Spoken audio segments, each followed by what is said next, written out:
A paz do Senhor, boa tarde a todos, em nome de Jesus, amém?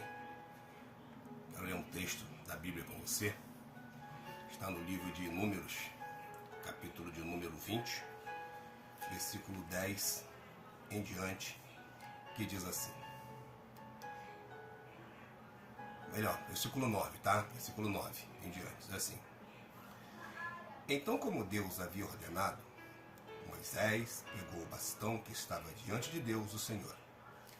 Moisés e Arão reuniram o povo em frente à rocha.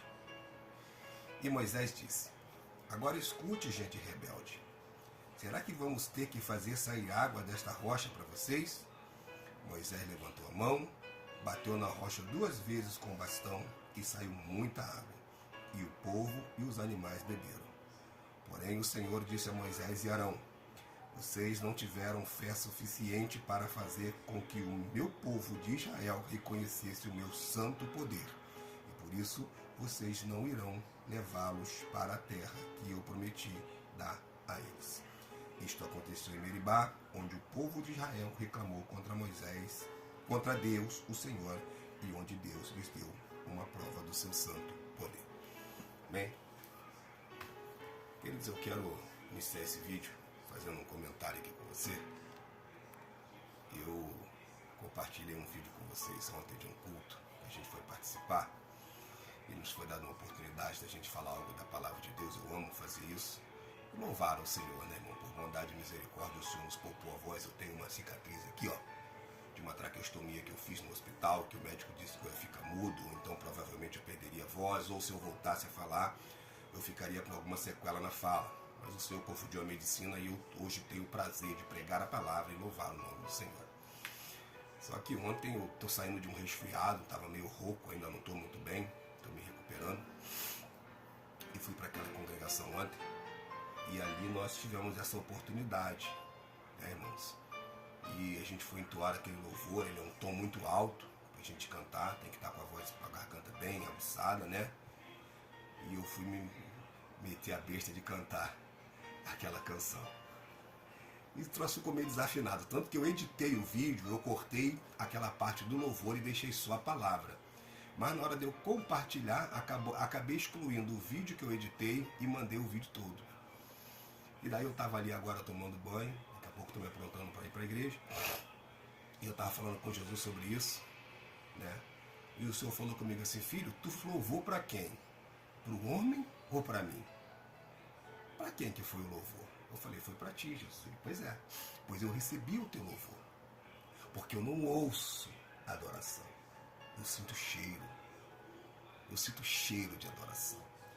Ainda que você tenha desafinado, a sua voz não estava boa, eu recebi a tua adoração porque eu conheço o teu coração. O Senhor falava comigo ali. Então não importa se a gente canta bem, se a gente canta mal, se a gente afina, se a gente desafina. Irmão, o importante é que nós estejamos com o nosso coração voltado para adorar o Senhor. Adorar a Deus não daqui, mas daqui, ó, do coração, da alma, para que a glória de Deus se manifeste na tua vida e Ele receba de ti a tua adoração, a tua oferta, o teu sacrifício. E acima de tudo seja obediente a Deus, irmãos. Obediência essa que Moisés e Arão naquele momento não tiveram. No decorrer desses dias, Deus tem falado muito comigo acerca de Jonas. Eu fiz um vídeo aqui falando a respeito dele, que Deus levantou ele para ir pregar para os ninivitas. E Jonas tinha os seus motivos particulares, pessoais, para não ir para Nínive. Porque, segundo os historiadores, os ninivitas eram um povo cruel, irmãos. Era um povo assassino. Os caras cometiam canibalismo, eles comiam pessoas. E, numa certa feita, segundo os historiadores, eles ali invadiram a região onde Jonas morava e acabaram matando todos os seus parentes, seus pais, parentes, enfim, amigos. Matou muita gente. E isso gerou uma revolta no coração de Jonas. E por isso Jonas, quando Deus mandou ele ir para pregar para os ninivitas, ele não quis ir, irmão. Então ele tinha os seus motivos pessoais para não querer ir. Mas isso para Deus pouco importava. O importante era que o evangelho fosse pregado. E você vai ver no livro de Jonas, o desfecho, que ele pregou a palavra, Deus glorificou o nome dele, as pessoas se converteram, mas Jonas, porque ele tinha aquele remorso, aquele rancor no seu coração, Ele sentou debaixo de uma folha de boboeira e ficou esperando Deus consumir aquele povo. Agora você veja bem, irmão. Por causa de uma, duas pessoas, 3 ou 4, não sei quantas pessoas foram mortas pelos ninivitas da família dele, Jonas queria que Deus dizimasse uma cidade inteira, irmão. Olha o egoísmo daquele homem, o egoísmo do profeta. Ele queria que Deus dizimasse uma cidade inteira, homens, mulheres, velhos, crianças, só para satisfazer o capricho dele. E não era esse o propósito de Deus naquele momento. Você conhece a história, falamos sobre isso. Ele fugiu para um barco, pegou um barco, foi para o outro lado, entrou naquele processo, saiu do propósito de Deus. Não foi obediente ao que Deus mandou fazer. Como Moisés e Arão não foram obedientes ao que Deus mandou fazer. E aqui eu quero falar um pouco sobre a minha vida, sobre o evangelista Marcelo. Irmãos, Deus, Ele me enviou para um determinado lugar, num propósito. Me abençoou, sobremaneira, tinha um propósito comigo ali naquele lugar. Mas eu, assim como Davi, né? Estava meditando nisso ontem, o pastor estava pregando e foi uma coisa interessante que ele disse, que Davi, em vez de estar na guerra com os soldados, ficou em casa, descansando. Tá tudo bem, Deus é comigo, eu vou ganhar a batalha, eu não preciso estar lá. Parou de orar, não estava orando, estava descansando, tudo bem bom. E nisso que ele relaxou na fé, os olhos dele contemplaram Batseba. O que aconteceu? Aqueceu a carne. Davi agora manda trazer a mulher, coabita com ela, gera um filho com ela, manda matar o marido da mulher. Eu vou falar sobre isso num outro vídeo, tá? Que Deus me deu também uma mensagem dentro desse contexto. Mas o que eu quero dizer para você é que Davi se acomodou diante da situação que ele estava, e foi o que aconteceu comigo. Eu me acomodei, irmão. Achei que estava tudo bem, já não orava mais, já não buscava mais como eu estava acostumado a fazer. E o que aconteceu? O diabo não parou de investir contra a minha vida. Não parou de investir. E ele foi minando, uma coisinha aqui, uma coisinha ali, uma coisinha aqui, uma coisinha lá. E a cabeça da gente, quando a gente sai do foco, a gente sai do propósito, a cabeça da gente parece que vira, irmão, muda. E eu comecei a ter pensamentos e sonhos que não vinham da parte de Deus. O que aconteceu? Eu acabei saindo do propósito de Deus. E quando eu fiz isso, Deus me permitiu vir. E quando caiu a ficha, o Senhor falou para mim assim: quem mandou você sair de lá? Eu não te mandei tu sair de lá. Eu não mandei você saiu porque você quis. Agora vou eu te levar de volta, mas agora tu vai passar por esse processo que você está passando aí. Tu vai passar por esse processo que você está passando. Ou seja, eu estou no ventre do peixe. Eu estou no ventre do peixe. Eu estou aguardando agora o peixe dar meia volta e me levar e me colocar onde eu não devia ter saído. Porque há um propósito de Deus. E nenhum dos planos dele, como está escrito no livro de Jó, pode ser frustrado. Então estou dando um testemunho da minha vida, para ver que quando a gente sai da direção de Deus, a gente pode sentir dores, irmãos. E aqui eu não estou falando de dores físicas, eu estou falando de dores espirituais, na alma, no coração, no espírito, irmão. Não estou falando de uma dor na carne, não. Mas eu estou falando de uma dimensão espiritual. E só eu sei o que eu estou passando dentro do ventre desse peixe. Só eu sei o que eu estou passando nesse vale, irmão. Mas o Senhor tem falado comigo que Ele vai me dar a vitória. Ainda que eu tenha feito o que eu não devia ter feito. Mas o Senhor tem falado. E Ele me levou, isso serviu para mim, de uma certa forma, beneficamente falando, que isso me levou para mais perto de Deus, irmão. Eu tenho visto Deus por uma outra perspectiva. A intimidade que outrora eu tinha, ela se estreitou mais ainda. Eu tenho orado mais, tenho jejuado mais, tenho consagrado mais. Deus tem usado as mãos desse profeta para curar pessoas que estão enfermas. Ontem mesmo uma criança foi curada de uma seta que o diabo tinha preparado. Nós fomos ali naquela congregação, Deus nos revelou algo ali acerca da vida da criança. Nós impomos as mãos sobre aquela criança. E aquela obra maligna foi desfeita e aquela criança foi abençoada. Por quê? Porque diante da adversidade do problema que hoje enfrento, que Deus não tem nenhuma participação nisso, eu me responsabilizo por tudo, mesmo assim Deus está me abençoando.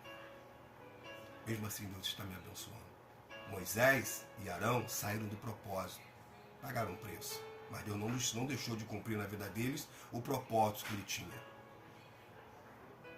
Jonas saiu do propósito, mas Deus não deixou ele pagou um preço, mas Deus não deixou de cumprir na vida dele o que ele havia de cumprir. Então, se você está num propósito, quando eu falo propósito, é propósito mesmo. O que é um propósito? Eu vou te dar um exemplo bem prático. Você, hoje é domingo, aí você está chegando no final de ano aí, e muita gente se preparou o ano todo para poder passar as férias, ou final de ano, em algum lugar, em alguma cidade paradisíaca, em algum lugar bonito, quem tem condição, né? Estou falando aqui, enfim, até mesmo quem não tem, algumas pessoas se sacrificam para fazer isso. Então as pessoas se programam, fazem uma reserva de dinheiro, né? Apronta tudo e tal, e vou para lá, e vou para aquele lugar no final do ano e tal, vou rever meus parentes no Natal, em tal lugar, uma cidade distante, talvez num outro país, e prepara tudo. Abre mão de algumas coisas porque está decidido a chegar naquele lugar. Isso é um propósito. Isso é um propósito. Então, se você está num propósito com Deus, irmão, não saia dele. Principalmente se esse propósito não é uma coisa tão banal como essa que eu citei, que é o fato de você estar indo para algum lugar ou para outro. Não, eu estou falando de um propósito espiritual. Porque os propósitos de Deus, irmão, eles vão muito além do que os nossos olhos podem ver. Aquilo que Deus tem comigo, tem com você, vai muito além do que a gente imagina, irmão. Envolve vidas, envolve almas. Você veja que por causa da rebeldia de Jonas, ele quase matou uma tripulação inteira de uma embarcação, irmão. E os caras tomaram um prejuízo danado, que eles jogaram quase toda a mercadoria que estava no navio e jogaram na água, irmão. Por causa de quê? Por causa de Jonas. Sem contar no peixe, coitado. Que presume-se que era uma baleia, eu creio que era uma baleia, que muito embora seja o maior mamífero existente na face da Terra, dizem que a garganta dela é bem pequena e não tem como passar um homem por ali. Você pensa na dor que aquele bichinho sentiu para engolir aquele sem vergonha daquele Jonas. Pensa na dor que ele teve que sentir. E detalhe, o período que Jonas ficou dentro da barriga daquele peixe, eu imagino, hoje eu estava ali conjecturando, irmão, pensa na dor de barriga que aquele bichinho sentiu. A indigestão, passando mal, porque Jonas saiu do propósito. Colocou até o pobre coitado do peixe na prova. Estava passando tão mal, irmão, que ele teve que ir lá e vomitar, Jonas. Você só vomita quando alguma coisa que você come te faz mal. Você está sentindo mal, te dá enjoo, te dá náusea, te dá ânsia de vômito. Pensa no peixe, 3 dias com aquele homem lá dentro sentindo isso. Então é isso, irmão. Então quando a gente sai do propósito e a gente acaba entrando na vida ou na embarcação de outras pessoas, vamos dizer assim, a gente coloca pessoas em risco, irmão. Pessoas que não tem nada a ver